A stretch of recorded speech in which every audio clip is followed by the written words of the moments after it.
الخطوة اللي بعدها وهي انك تعملي التخيل الموجه. يعني ايه التخيل الموجه؟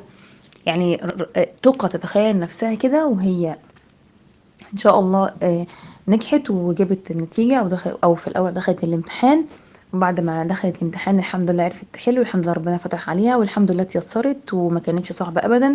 وكل الكلام ده تخيل موجه. تعملي ايه؟ تعمليه امتى؟ تعمليه كل شوية كل شوية. يعني طول ما انت قاعده كده تخيلي نفسك ان انت الحمد لله دخلتي الامتحان، والحمد لله نجحتي، والحمد لله عديتي، والحمد لله جبتي نتيجه كويسه، والحمد لله ربنا وفقك، والحمد لله فرحتي. تخيل موجه. وافضل وقت تعمليه فيها هي قبل ما تنامي.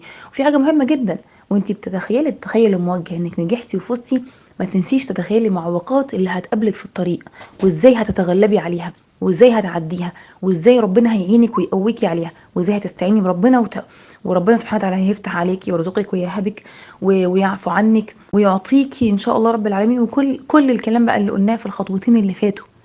يعني ازاي هتتغلبي على على المعوقات، او كل الكلام اللي بقوله او هنقوله دول اقوله لك دلوقتي، ازاي تتغلبي على الضغط النفسي.